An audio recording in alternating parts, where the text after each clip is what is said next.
أشهد أن لا إله إلا الله وحده لا شريك له وأشهد أن محمدا عبده ورسوله أما بعد فأعوذ بالله من الشيطان الرجيم بسم الله الرحمن الرحيم الحمد لله رب العالمين الرحمن الرحيم مالك يوم الدين إياك نعبد وإياك نستعين اهدنا الصراط المستقيم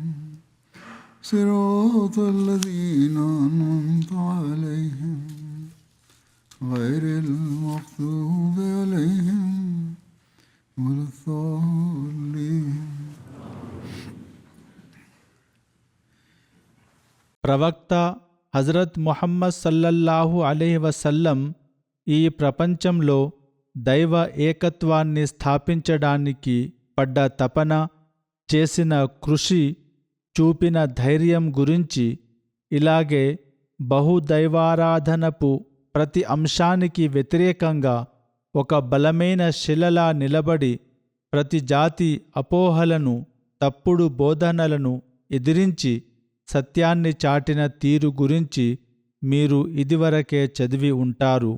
దీనిని వివరిస్తూ హజరత్ మసీహ్ మౌఊద్ అలైహిస్సలాం ఇట్లు ఉపదేశించారు: వేలాది ప్రమాదాలు పొంచి ఉన్న, లక్షలాది మంది శత్రువులు అడ్డుకునేవారు, భయపెట్టేవారు పుట్టుకొచ్చిన పవిత్ర ప్రవక్త సల్లల్లాహు అలైహి వసల్లం తన ప్రవక్తృత్వపు ప్రకటనపై మొదటి నుండి చివరి శ్వాస వరకు ఎంతటి పట్టుదలతో స్థిరంగా నిలబడ్డారో ఆలోచించవలెను. ఆయన ఎన్నో సంవత్సరాల పాటు ఇటువంటి కష్టాలను, దుఃఖాలను అనుభవించారు. అవి సామాన్యంగా విజయంపై పూర్తి నిరాశను కలిగిస్తాయి. పైగా ఆ కష్టాలు రోజు రోజుకు పెరుగుతూనే ఉండేవి. ఇటువంటి పరిస్థితుల్లో సహనం వహించడం వల్ల ఏదైనా లౌకిక ప్రయోజనం నెరవేరుతుందన్న ఊహ కూడా కలగదు. పైగా ప్రవక్తృత్వ ప్రకటన చేయడం వల్ల ఆయన తన పాత బంధుమిత్రుల మద్దతును కూడా కోల్పోయారు. అంటే తన స్వహస్తాలతో తనకున్న ఆత్మీయుల సాన్నిహిత్యాన్ని వదులుకున్నారు. కేవలం ఒక్క సత్యవాక్యం పలకడం ద్వారా లక్షలాది విభేదాలను కొని తెచ్చుకున్నారు. వేలాది ఆపదలను తనపైకి ఆహ్వానించారు. సొంత దేశం నుండి వెలివేయబడ్డారు. చంపడానికి వేటాడబడ్డారు. ఇల్లు, సామాగ్రి అన్నీ ధ్వంసమయ్యాయి. అనేకసార్లు విషప్రయోగం జరిగింది. హితైషులుగా ఉన్నవారు శత్రువులుగా మారారు. స్నేహితులు వైరం పెంచుకున్నారు.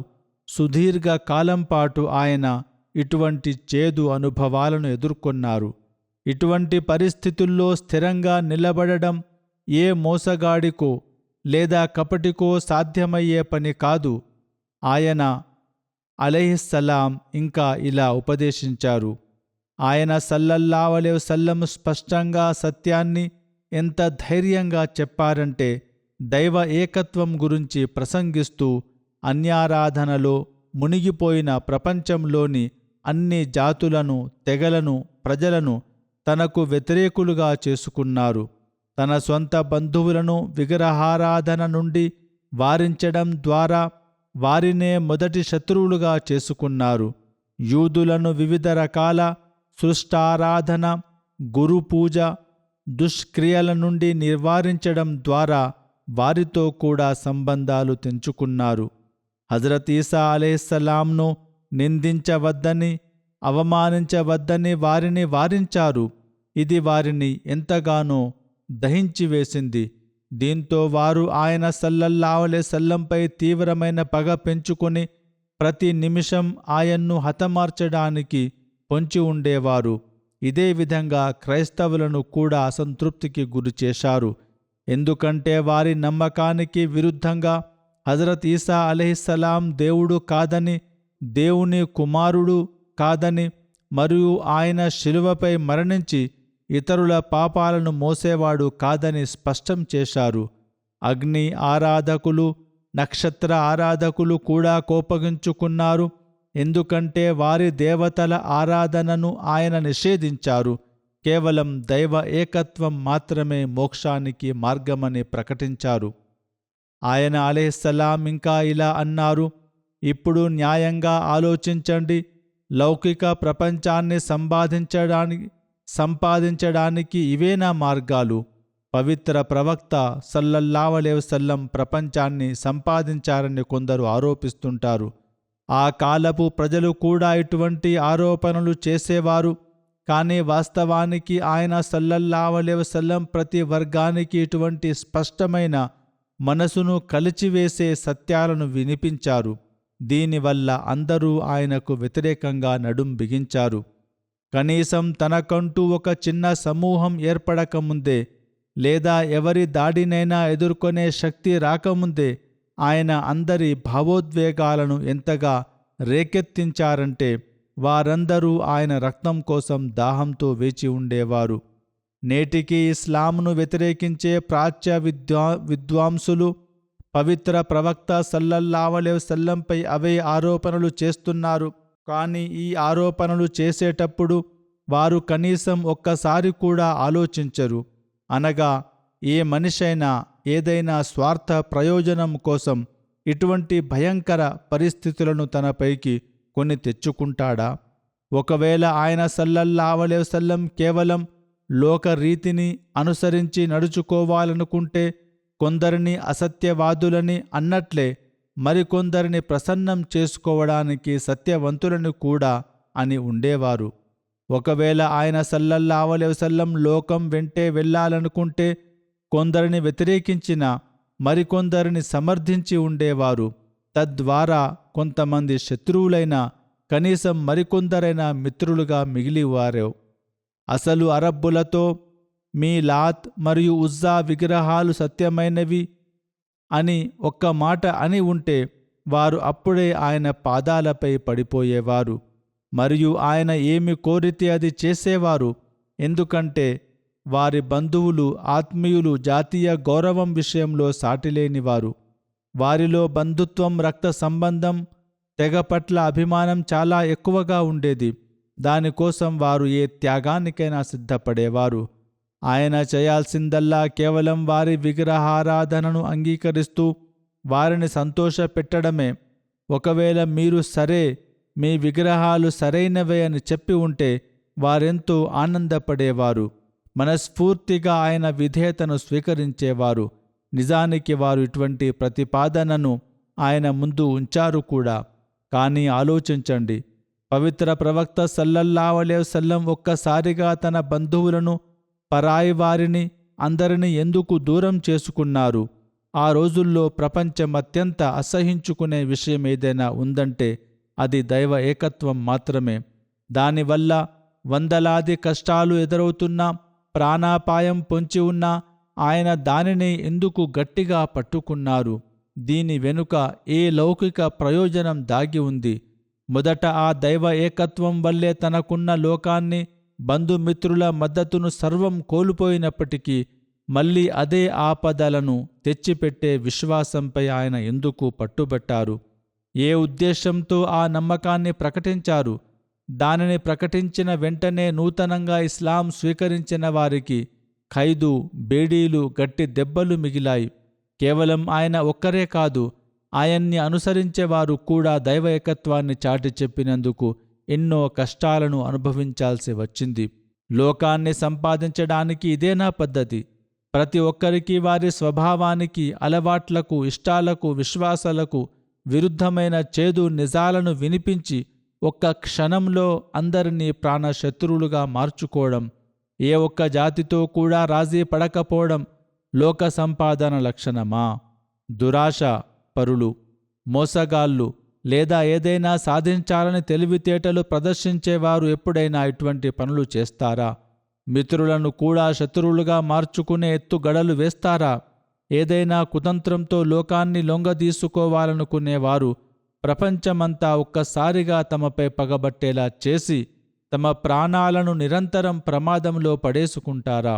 ఇటువంటి వారు తమ స్వార్థం కోసం అందరితోనూ రాజీ పడతారు. ప్రతి వర్గానికి మీరే సరైన వారిని సర్టిఫికెట్లు ఇస్తారు. దేవుని కోసం నిఖార్సుగా ఒకే రంగులో ఏకరీతిగా ఉండటం వారి అలవాటు కాదు.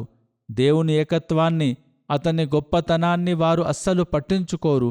దేవుని కోసం అనవసరంగా కష్టాలు పడాల్సిన అవసరం వారికేముంటుంది? వారు వేటగాడిలా ఎక్కడైతే సులభంగా వేట దొరుకుతుందో అక్కడే వల వేస్తారు. ఒకవేళ మోసంతో దేన్నైనా దక్కించుకోవాలనుకుంటే తక్కువ శ్రమతో ఎక్కువ లౌకిక ప్రయోజనం కలిగే మార్గాన్ని ఎంచుకుంటారు. కపటం వారి వృత్తి, ముఖస్థుతి వారి స్వభావం. అందరితోనూ తీపి మాటలు మాట్లాడడం, దొంగతోనూ సాధువుతోనూ సమానంగా సంబంధాలు పెట్టుకోవడం వారి సిద్ధాంతం. ముస్లిం కనిపిస్తే అల్లాహ్ అల్లా అని, హిందువు కనిపిస్తే రామ్ రామ్ అని అనడానికి వారు ఎప్పుడూ సిద్ధంగా ఉంటారు.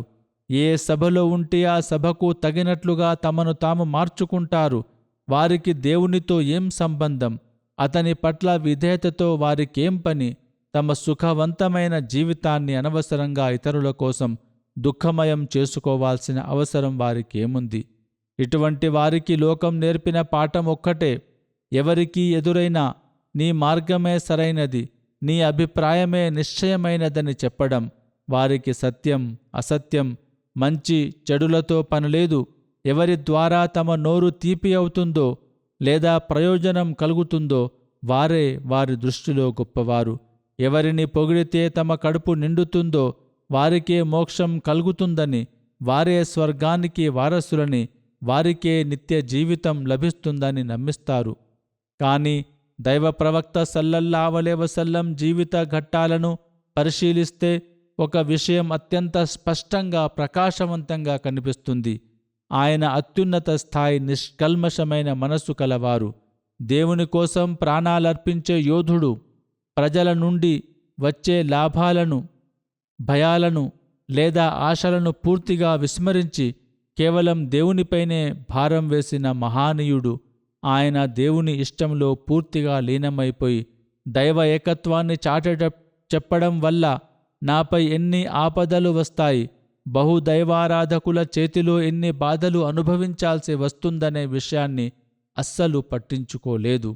అన్ని రకాల కష్టాలను, ఇబ్బందులను తనపై వేసుకుని తన ప్రభువు ఆజ్ఞను నెరవేర్చారు.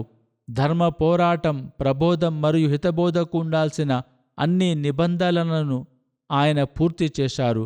ఏ భయపట్టే శక్తిని ఆయన ఖాతరు చేయలేదు.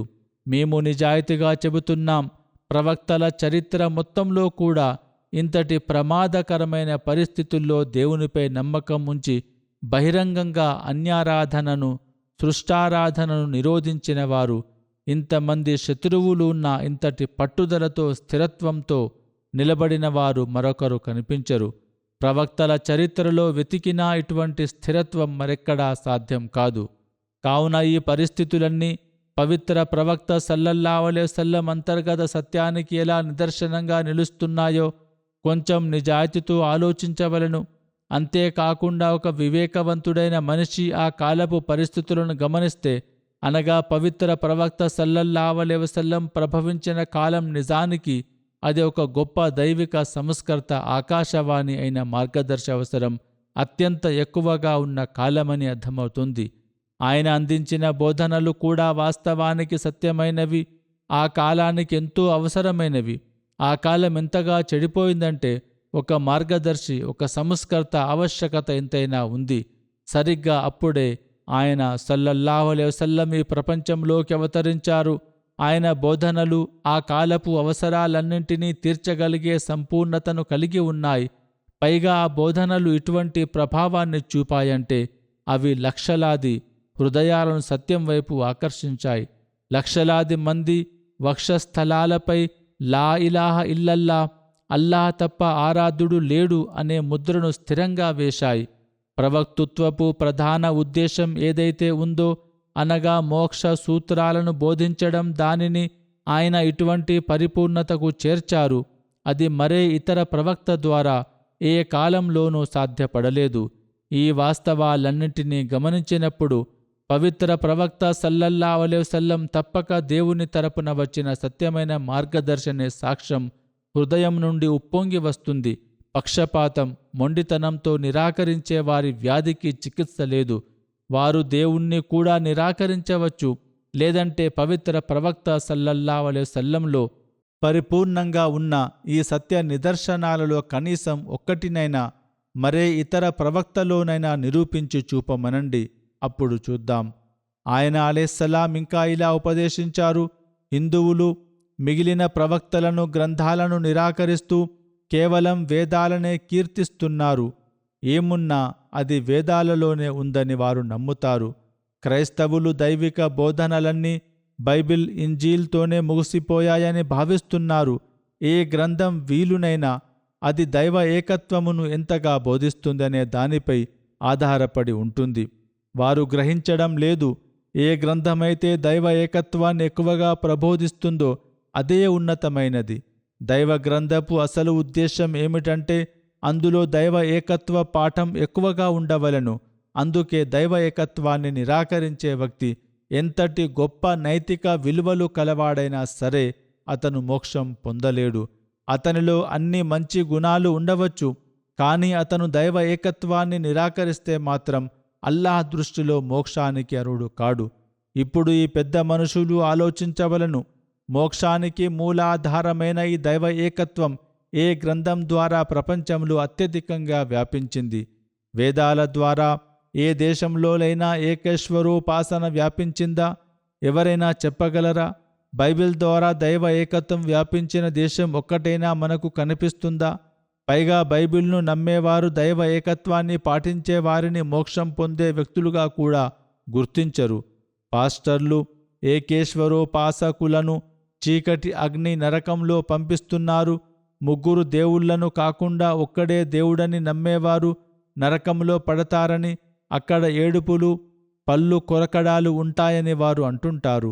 వారి మాటల ప్రకారం ఎవరైతే దేవునికి మరణం, ఆపదలు, ఆకలి, దప్పిక, నొప్పి, బాధ మరియు మానవ అవతారం ఎత్తడం వంటి పరిమితులను ఆపాదిస్తారో వారు మాత్రమే ఆ భయంకరమైన అగ్ని నుండి రక్షించబడతారు.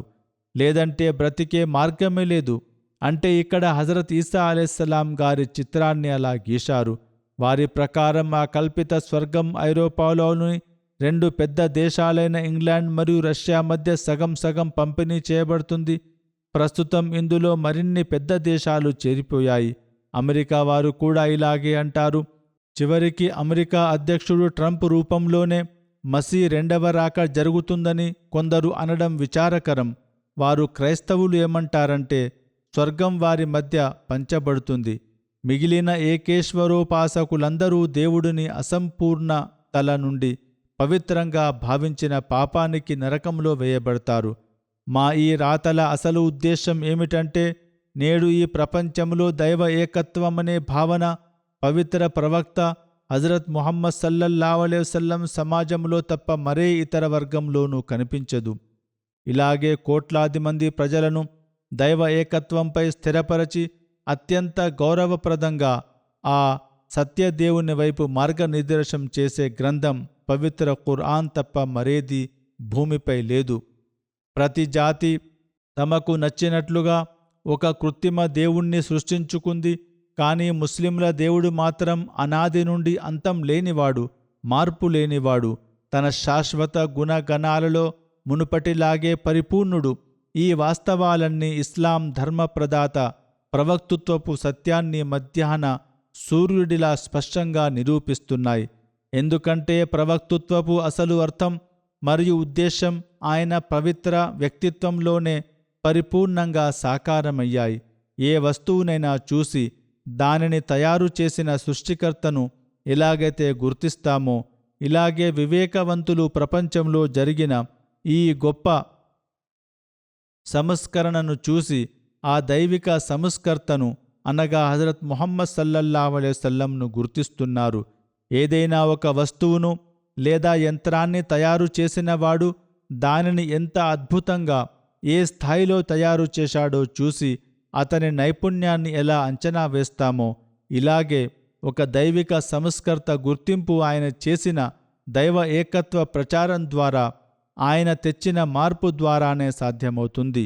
ఇదే విధంగా పవిత్ర ప్రవక్త సల్లల్లాహు అలైహి వసల్లం దైవిక సహాయం ఉందని, వారికి లభించిందని నిరూపించే వేలాది ఇతర సంఘటనలు కూడా ఉన్నాయి.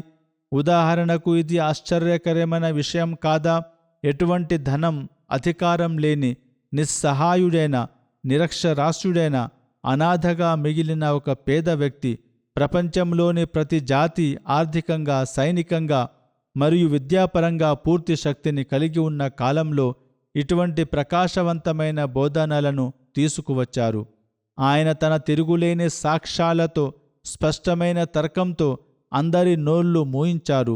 తమను తాము గొప్ప తత్వవేత్తలమని, మేధావులమని భావించే వారిలోని అపారమైన తప్పులను ఎత్తిచూపారు. ఆనాడు గొప్ప స్కాలర్లుగా చలామణి అయిన వారి లోపాలను బహిర్గతం చేశారు.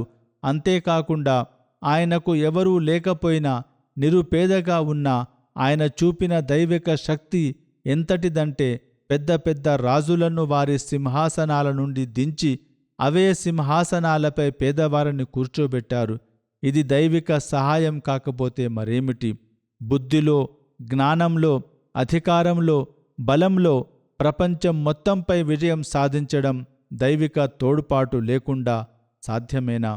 హజరత్ మసీహ్ మౌఊద్ అలైహిస్సలాం ఇంకా ఇట్లు ఉపదేశించారు. చరిత్ర ఆధారాలు స్పష్టంగా చెబుతున్నాయి మరియు పవిత్ర ఖురాన్లోని అనేక చోట్ల అత్యంత స్పష్టంగా ఇట్లు వివరించబడింది. పవిత్ర ప్రవక్త సల్లల్లాహు అలైహి వసల్లం ఈ లోకానికి ప్రభవించిన సమయానికి ప్రపంచమంతా అంధకారం, మార్గభ్రష్టత్వం, సుష్టారాధనలో మునిగిపోయి ఉంది. ప్రజలందరూ సత్య సూత్రాలను వదిలిపెట్టారు, సన్మార్గాన్ని మరచిపోయారు. ప్రతి వర్గం తమదైన కొత్త ధర్మంలో లేని ఆచారాల మార్గాలను ఎంచుకున్నారు. అరేబియాలో విగ్రహారాధన పరాకాష్ఠకు చేరింది. పర్షియాలో అగ్ని ఆరాధన రాజ్యమేలుతోంది. ఆ కాలంలో ఇరాన్ ప్రజలు అగ్నిని పూజించేవారు. భారతదేశంలో విగ్రహారాధనతో పాటు వందలాది రకాల సుష్టారాధనలు వ్యాపించి ఉన్నాయి. ఆ రోజుల్లోనే అనేక పురాణాలు, పుస్తకాలు రచించబడ్డాయి. వాటి ఆధారంగా దేవుని సేవకులుగా ఉండాల్సిన వారిని దేవుళ్ళుగా మార్చివేసి అవతార ఆరాధనకు పునాది వేశారు. జాన్ డేవెన్పోర్ట్ వంటి విద్యావంతులైన ఆంగ్ల చరిత్రకారులు, ఇతర పాశ్చాత్య పరిశోధకులు కూడా ఆ కాలం గురించి ఇలా రాశారు: ఆ రోజుల్లో క్రైస్తవ మతం కంటే అధ్వాన్నమైన మతం మరొకటి లేదు. పాస్టర్ల దుశ్చర్యలు, వారి తప్పుడు నమ్మకాల వల్ల మతపరమైన అంశాలపై తీవ్రమైన మచ్చపడింది. క్రైస్తవ విశ్వాసాలలో కేవలం 1-2 కాదు, అనేక వస్తువులు, వ్యక్తులు దేవుని స్థానాన్ని ఆక్రమించాయి. ప్రపంచమంతా అంధకారంలో మునిగిపోయి ఒక గొప్ప ఆధ్యాత్మిక వైద్యుని, సంస్కర్త అవసరం ఎంతైనా ఉన్న తరుణంలో పవిత్ర ప్రవక్త సల్లల్లాహు అలైహి వసల్లం ప్రభవించడం, ఆపై ఆయన తన రాకతో లోకాన్ని దైవ ఏకత్వం, సత్క్రియలతో ప్రకాశింపజేయడం, అన్ని అనర్థాలకు మూలమైన బహుదైవారాధన, సుష్టారాధనను నిర్మూలించడం, ఇవన్నీ ఆయన దేవుని సత్య ప్రవక్త అని మరియు ప్రవక్తలందరిలో శ్రేష్ఠుడని చెప్పడానికి స్పష్టమైన నిదర్శనాలు. ఇటువంటి ఘోరమైన మార్గభ్రష్టత్వ కాలంలో ప్రకృతి నియమం ఒక సత్యమైన మార్గదర్శిని కోరుకుంది. దైవిక సంప్రదాయం కూడా ఒక సత్యవంతుడైన నాయకుడి రాకను ఆశించింది. ఎందుకంటే లోకం దారి తప్పినప్పుడు అల్లాహ్ తన ప్రవక్తలను పంపడం దైవిక ఆనవాయితీ. లోకంలో కష్టాలు, ఇబ్బందులు పరాకాష్ఠకు చేరినప్పుడు దైవ కరుణ వాటిని తొలగించడానికి తప్పక ముందుకొస్తుంది. ఇది సృష్టికర్త అనాది నియమం. ఉదాహరణకు, వర్షాలు లేక కరువు కాటకాలు ఏర్పడి ప్రజలు ఆకలితో అలమటిస్తూ ప్రాణాలు కోల్పోయే స్థితికి చేరుకున్నప్పుడు చివరనకు కరుణామయుడైన దేవుడు వర్షాన్ని కురిపిస్తాడు. భయంకరమైన అంటువ్యాధుల వల్ల లక్షలాది మంది మరణిస్తున్నప్పుడు గాలిలో మార్పు రావడం ద్వారా లేదా ఏదో ఒక ఔషధం లభించడం ద్వారా ఆ వ్యాధి అదుపులోకి వస్తుంది. ఏదైనా ఒక జాతి క్రూరమైన పాలకుడి చేతిలో చిక్కుకున్నప్పుడు చివరకు వారిని రక్షించడానికి ఒక న్యాయమూర్తి లేదా ఆపద్బాంధవుడు ఉద్భవిస్తాడు.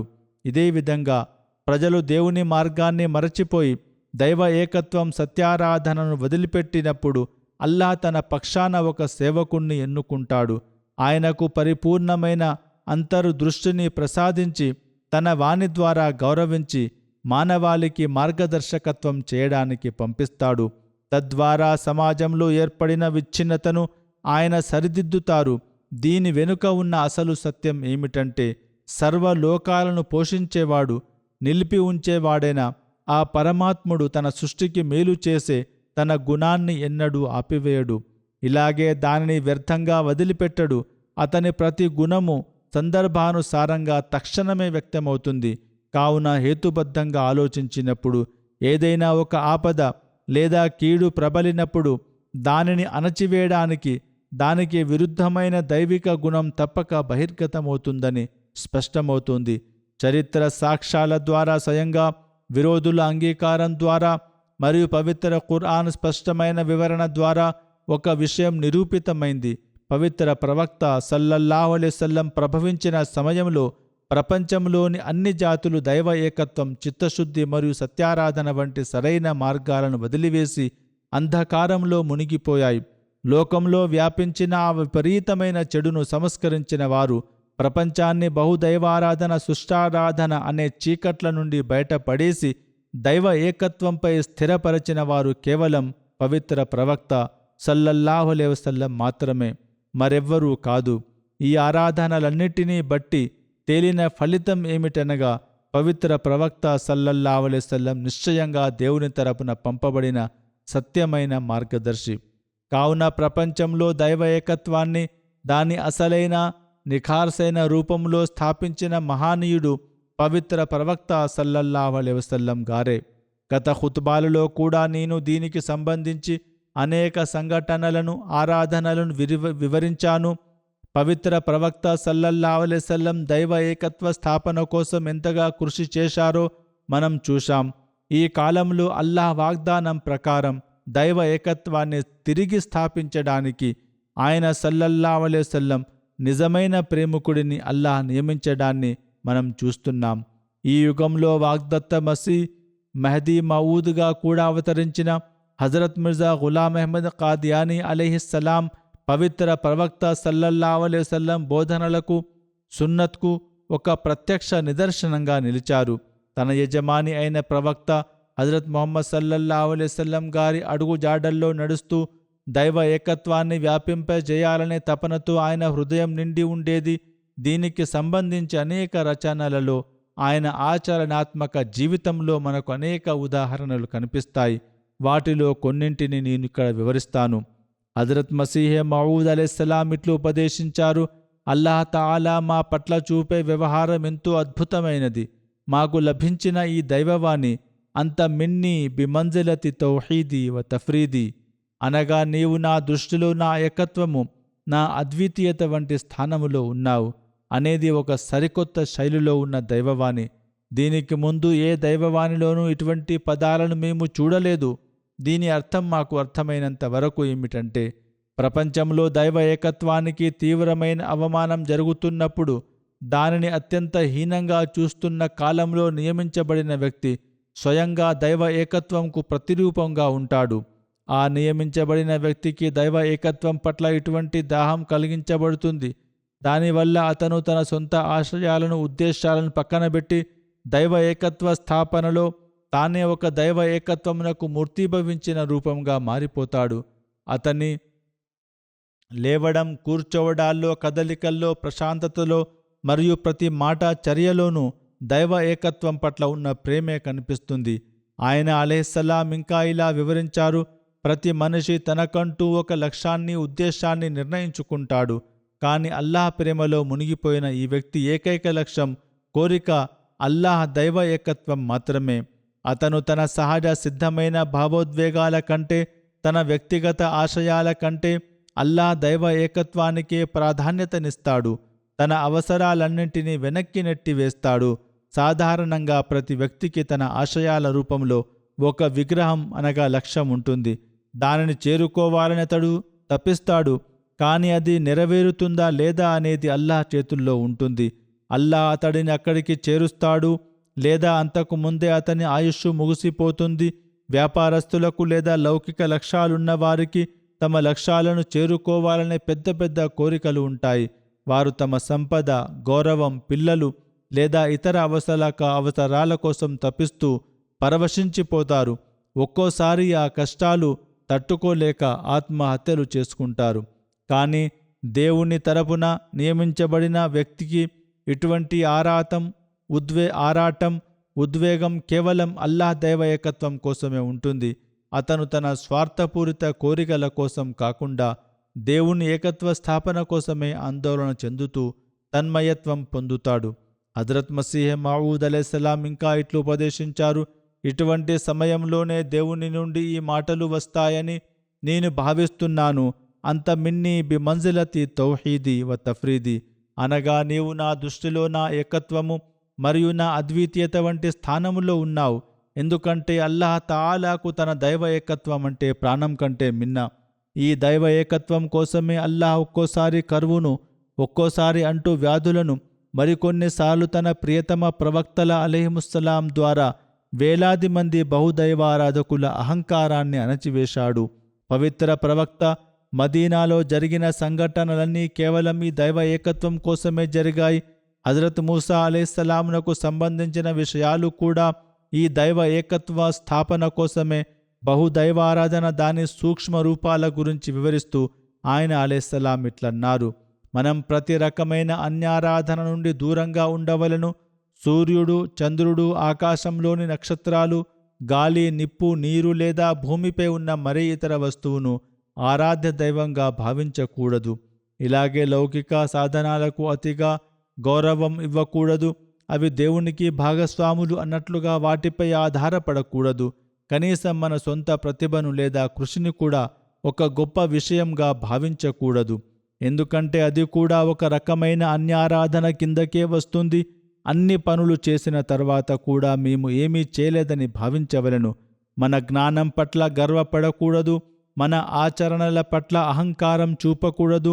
నిజానికి మనల్ని మనం ఏమీ తెలియని వారిగా, బలహీనులుగా భావించి అల్లాహ్ ద్వారం వద్ద ఎల్లప్పుడూ దీనంగా ప్రార్థించవలను. అంతా చేసిన తర్వాత కూడా ఓ అల్లాహ్, నీ అనుగ్రహం వల్లే అంతా జరుగుతుందని అతని ముందు వంగవలను.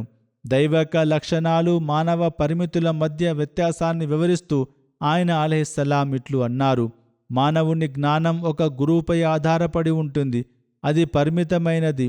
కానీ అల్లాహ్ జ్ఞానం ఏ గురువుపైన ఆధారపడదు మరియు అది పరిమితమైనది, అపరిమితమైనది. మనిషి వినే శక్తి గాలిపై ఆధారపడి ఉంటుంది, ఒక పరిమితి వరకే ఉంటుంది. కానీ దేవుడు తన సొంత శక్తితో వింటాడు, దానికి హద్దులు లేవు. మనిషి చూసే శక్తి సూర్యుడు లేదా ఇతర కాంతిపై ఆధారపడి ఉంటుంది, అది పరిమితమైనది. కానీ దేవుని దృష్టి స్వయం ప్రకాశం అపరిమితమైనది. మనిషి ఏదైనా సృష్టించాలంటే పదార్థం, సమయం అవసరం. కానీ దేవుని సృష్టి శక్తికి పదార్థంతో గాని సమయంతో గాని పనిలేదు. అతని గుణగణాలు అద్వితీయమైనవి. అతనికి ఏ సాటి లేనట్లే అతని గుణాలకు కూడా ఏ సాటి లేదు. ఒకవేళ అతడు ఏదైనా ఒక గుణంలో లోపభూయిష్టంగా ఉంటే అప్పుడు అన్ని గుణాల్లోనూ లోపం ఉన్నట్లే అవుతుంది. అప్పుడు అతని దైవ ఏకత్వం నిలబడదు. తన ఉనికిలో ఎలాగైతే అతను సాటి లేనివాడో తన గుణగణాల్లో కూడా అలాగే సాటిలేని వాడైతేనే అతని దైవ ఏకత్వం పరిపూర్ణమవుతుంది. పవిత్ర ఖురాన్ నేర్పిన దైవ ఏకత్వం ఇదే విశ్వాసానికి మూలాధారం. ఈ రోజుల్లో పిల్లలు ఇట్లు అడుగుతుంటారు: అల్లాహ్ను ఎవరు పట్టించారు, ఎవరు పుట్టించారు, అతడు ఎక్కడి నుండి వచ్చాడు? కానీ అల్లాహ్ తాలా లక్షణాలు ఏమిటంటే అతడు అనాది నుండి ఉన్నాడు, అనంత కాలం వరకు ఉంటాడు. అతను అపరిమితమైన వాడు, అతనే అందరిని సృష్టించాడు. అతన్ని ఎవరూ సృష్టించలేదు. స్వతహాగా ఉనికిలోకి వచ్చిన ఒక అత్యున్నత శక్తి గురించి ఏదైనా ఊహ ఉంటే అది కేవలం అల్లాహ్ మాత్రమే. హజరత్ మసీహ్ మౌఊద్ అలైహిస్సలాం ఇట్లు ఉపదేశించారు: గుర్తుంచుకోండి, అల్లాహ్ మన నుండి కోరే అసలైన దైవ ఏకత్వం, మన మోక్షం దేనిపై ఆధారపడి ఉందో అది ఇట్లున్నది: అల్లాహ్ తఆలాను తన ఉనికిలో ప్రతి రకమైన భాగస్వామి నుండి పవిత్రంగా భావించవలను.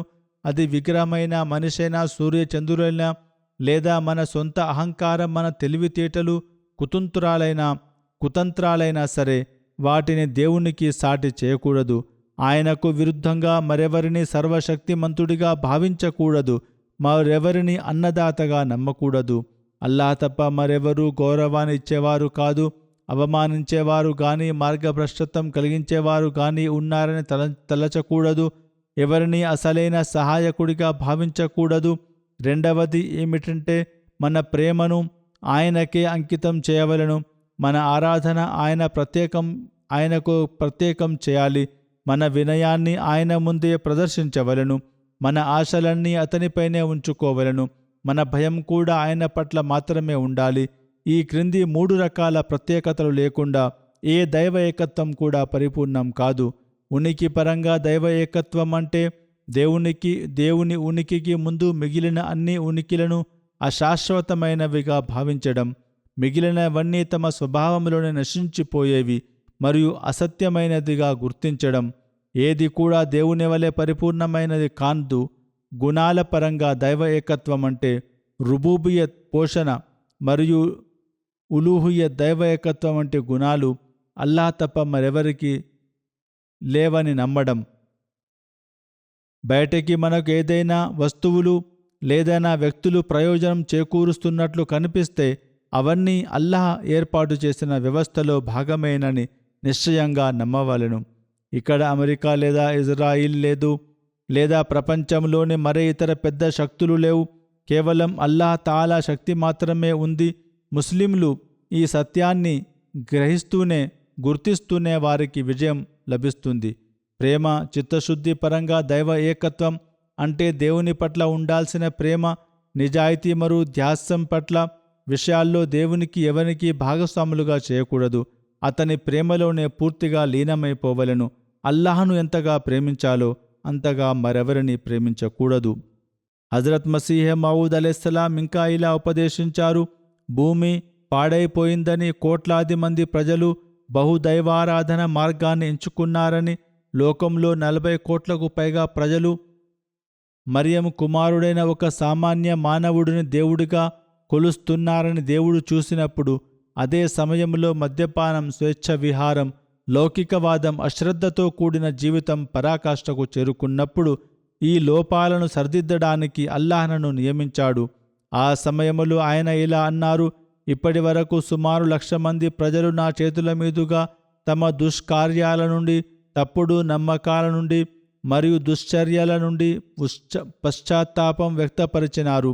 అల్లాహ్ అనుగ్రహం వల్ల నేడు ఆ సంఖ్య కోట్లకు చేరుకుంది. ఆయన అనేక దైవిక సూచనల గురించి ప్రస్తావిస్తూ 150 కిలోమీటర్ల పైగా సూచనలు వెలువడ్డాయని, వాటికి ఆ దేశంలో లక్షలాది మంది సాక్షులు ఉన్నారని చెప్పారు. నేను పంపబడింది భూమిపై మరొకసారి దైవ ఏకత్వాన్ని స్థాపించడానికి, మానవ ఆరాధన లేదా విగ్రహారాధన నుండి ప్రజలకు విముక్తి కలిగించి వారిని అద్వితీయుడైన దేవుని వైపు మళ్లించడానికి, వారిని అంతర్గత పవిత్రత, సత్యశీలత వైపు నడిపించడానికి అని ఆయన ప్రకటించారు. ప్రజలలో ఒక గొప్ప చలనం కలగడాన్ని నేను చూస్తున్నాను. వేలాది మంది నా వద్ద పశ్చాత్తాపం వ్యక్తం చేస్తున్నారు. ఆకాశం నుండి కూడా దైవ ఏకత్వమునకు అనుకూలమైన గాలి వీస్తుంది. మానవ ఆరాధనను ప్రపంచం నుండి తుడిచిపెట్టాలన్నది అల్లాహ్ సంకల్పమని స్పష్టంగా కనిపిస్తుంది. ఈ సంకల్పాన్ని నెరవేర్చడానికి అల్లాహ్ ఎన్నో మార్గాలను సృష్టించాడు. దైవ ఏకత్వాన్ని వ్యాపింపజేయడానికి కృషి చేయడం ప్రతి అహ్మదీ బాధ్యత. విగ్రహారాధన అంటే ఏమిటి? ప్రజలు విగ్రహారాధకులుగా ఎలా మారుతున్నారనే ప్రశ్న తలెత్తినప్పుడు ఈ విషయాలను వివరించడం మన కర్తవ్యం. హజరత్ మసీహ్ మౌద్ అలైహిస్సలాం ఇంకా ఇలా ఉపదేశించారు: ఆరాధన అనేది విశ్వాసాల ఫలితమని మనం తెలుసుకోవలను. సత్య మార్గములో ఉన్నవారి విశ్వాసం ఏమిటంటే అల్లాహ్ ఒక్కడే, అతని గుణగణాలు అనంతమైనవి మరియు శాశ్వతమైనవి, అతని లక్షణాలలో ఎటువంటి మార్పు గాని చేర్పు గాని జరగదు, ఆయనకు మొదలు లేదు, ముగింపు లేదు. సత్యమైన దేవుడు అనాది నుండి ఉన్నవాడు, అనంత కాలం ఉండేవాడు. అతడు ఎవరికీ జన్మించలేదు, సృష్టించబడలేదు. మన మనస్సు అసహించుకునే ఏ బలహీనమైన లక్షణాలు అతనిలో లేవు. అతని ఏకత్వాన్ని నిరాకరించే హృదయం ఏది? ముగ్గురు దేవుళ్ళు ఉన్నారనే త్రిత్వ సిద్ధాంతాన్ని ఏ స్వచ్ఛమైన మనస్సు అంగీకరిస్తుంది? క్రైస్తవ మతంలో ప్రవేశించిన ఇటువంటి తప్పుడు నమ్మకాలను సంస్కరించడానికి నేను పంపబడ్డాను. హజరత్ ఈసా అలైహిస్సలామును దేవుడిగా భావిస్తున్న 40 కోట్లకు పైగా ప్రజల స్థితిని చూసి నా హృదయం ఎంతో వేదనకు గురవుతుంది. నా జీవితంలో ఇంతటి పెద్ద దుఃఖం మరొకటి లేదని నేను భావిస్తున్నాను. ఒకవేళ దుఃఖంతో మరణించడం సాధ్యమైతే ఈ బాధే నన్ను అంతం చేసేది. ప్రజలు అద్వితీయుడైన దేవుణ్ణి వదిలి ఒక సామాన్య మానవుణ్ణి ఎందుకు ఆరాధిస్తున్నారు? సన్మార్గాన్ని తెచ్చిన ప్రవక్త, పవిత్ర ప్రవక్త హజరత్ ముహమ్మద్ సల్లల్లాహు అలైహి వసల్లంపై వారు ఎందుకు విశ్వాసం ఉంచడం లేదు? ఈ ఆందోళనతోనే నా ప్రాణం పోతుందేమోనని నాకు అనిపిస్తుంది. ఆయన అలైహిస్సలాం ఇంకా ఇలా అన్నారు: ఒక మానవుణ్ణి దేవుడిగా చేయడమనే ఈ అపనిందకు ఆకాశాలు బద్దలైపోయేంత తీవ్రత ఉందని పవిత్ర ఖురాన్ చెప్పిన మాట అక్షర సత్యం. ఇతరులు స్వర్గాన్ని కోరుకుంటే నా స్వర్గం మాత్రం నా కళ్ళ ముందే. మానవాళి ఈ బహుదైవారాధన నుండి విముక్తి పొంది దేవుని మహిమ ప్రపంచమంతటా చాటబడటమే. ఓ అల్లా, నేను నీ పక్షాన వచ్చిన వాడినే అయితే హజరత్ ఈసా అలైహిస్సలాంపై ఉన్న ఈ నిందను, అనగా ఆయన దైవత్వం కోరారనే ఆరోపణను తొలగించే రోజును నాకు చూపించు అని నా ఆత్మ నిరంతరం ప్రార్థిస్తుంది. గత కొంతకాలంగా నా 5 పూటల ప్రార్థన ఇదే. ప్రజలకు అల్లా జ్ఞానోదయం కలిగించి వారు ఏకేశ్వరోపాసనను స్వీకరించి త్రిత్వ సిద్ధాంతం నుండి పశ్చాత్తాపం చెందవలను. నేడు ఐరోపాలో క్రైస్తవ ఆచరణాత్మకంగా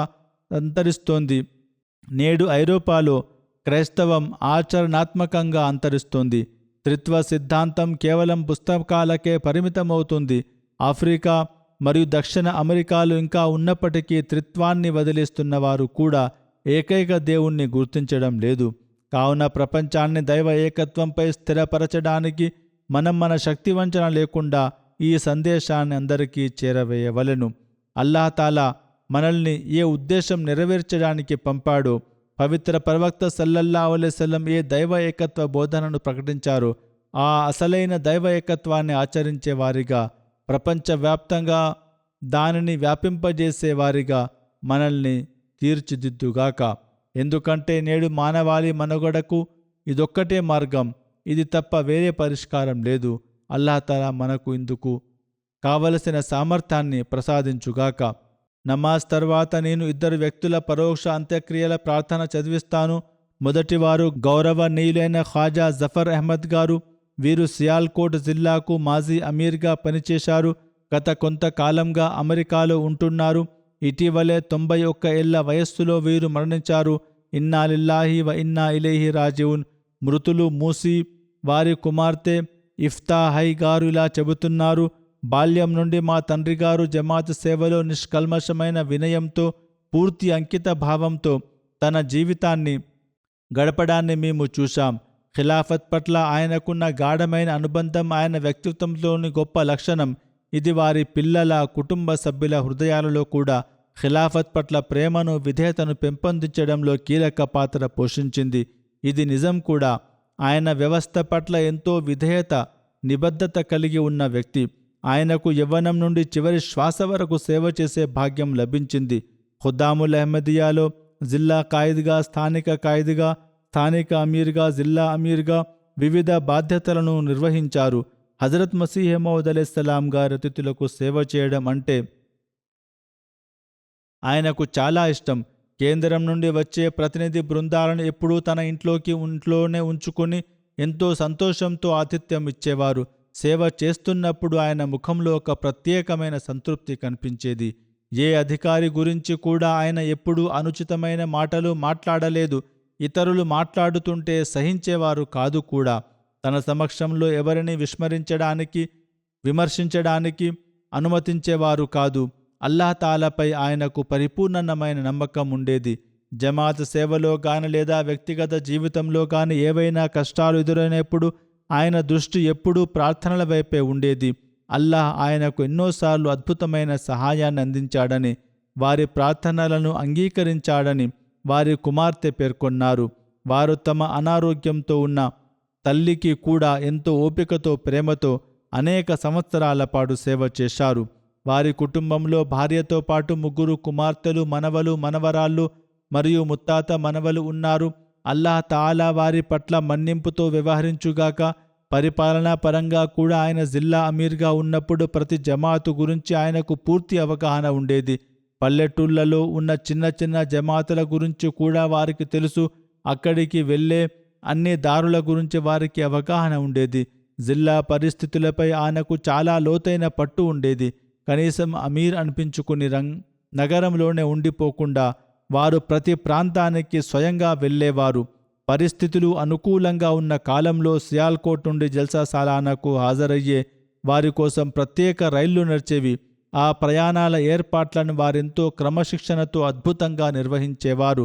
వారు అందరినీ ప్రేమించే వ్యక్తి.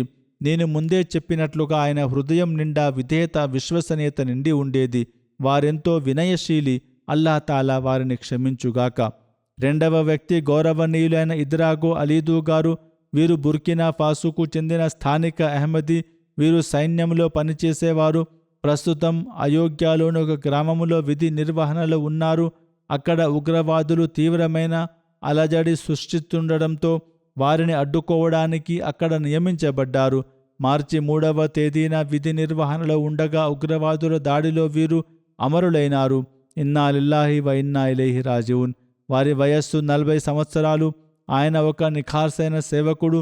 2007వ సంవత్సరంలో ఆయన అహ్మదాబాదును స్వీకరించారు. 2007వ సంవత్సరంలో ఆయన అహ్మదీయతును స్వీకరించారు. వారి కుటుంబం మొత్తంలో ఆయన భార్య మాత్రమే అహ్మదీలు. మిగిలిన వారెవరూ అహ్మదీలు కాదు. రీజనల్ ముబల్లిగ్ సఆదత్ గారిలా చెబుతున్నారు, మృతులు జమాతులో చాలా చురుకైన సభ్యులు. జమాత్ ఖిలాఫత్ పట్ల వారికెంతో గాఢమైన అనుబంధం ఉండేది. ఆయన చాలా నెమ్మదస్తుడు, నిరంతరం ప్రార్థనలు చేసే భక్తిపరుడు, నిఖార్సైన అహ్మదీ యువకుడు. ఆయన ఖుద్దాముల్ అహ్మదియాలో ఖాయిద్ మజ్లిస్గా కూడా పనిచేశారు. చందాల చెల్లింపులో చాలా క్రమబద్ధంగా ఉండేవారు.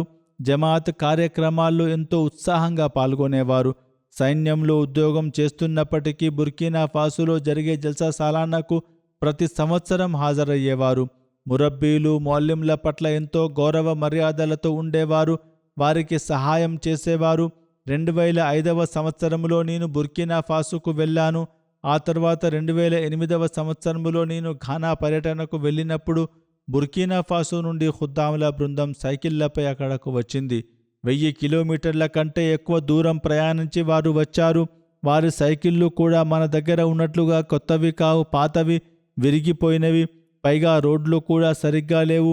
ఇటువంటి పరిస్థితుల్లో 1000 కిలోమీటర్ల కంటే ఎక్కువ ప్రయాణం చేసి వారు ఘానా చేరుకుని నన్ను కలిశారు.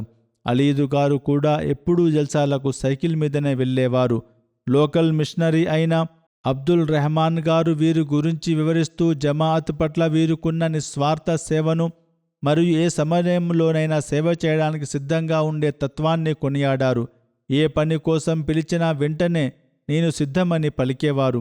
జల్సా సాలానా ఇతర సంస్థాగత సమావేశాలలో పూర్తి బాధ్యతతో పనిచేసేవారు. జమాఅత్ పట్ల ఆయనకున్న అంకిత భావం చూసి ప్రజలు ఆయన్ను చిన్న మౌల్యమని పిలిచేవారు. నిజానికి పూర్తి సమయం కేటాయించే మౌల్యంలు కూడా చేయనంత ఉత్సాహంతో ఆయన జమాత్ పనులను చేసేవారు. ఒకానొక సమయంలో సైన్యంలో ఉద్యోగం లభించకముందు ఆయన చాలా ఆందోళన చెందేవారు.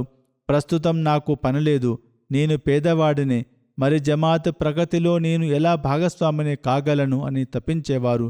ఏదేమైనా ఆయనకు ఉద్యోగం వచ్చిన తర్వాత చాలా క్రమబద్ధంగా చందాలు చెల్లించడం ప్రారంభించారు.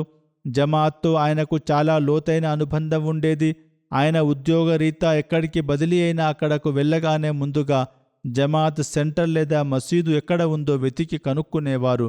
క్రమం తప్పకుండా జుమా ప్రార్థనలకు హాజరయ్యేవారు. వారి కుటుంబంలో తల్లి, భార్యతో పాటు ఒక కుమారుడు మరియు 2 కుమార్తెలు ఉన్నారు. అల్లాహ్ తాలా వారిని క్షమించి కరుణించుగాక.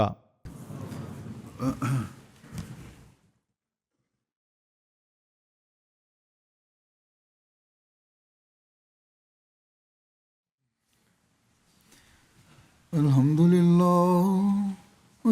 لله نحمده ونستعينه ونستغفره ونؤمن به ونتوكل عليه ونعوذ بالله من شرور أنفسنا ومن سيئات أعمالنا من يهده الله فلا مضل له ومن يضلل فلا هادي له ونشهد أن لا إله إلا الله ونشهد أن محمدا عبده ورسوله عباد الله رحمكم الله إن الله يأمر بالعدل والإحسان وإيتاء ذي القربى وينهى عن الفحشاء والمنكر والبغي يعظكم لعلكم تذكرون اذكروا الله يذكركم وادعوه يستجب لكم ولذكر الله أكبر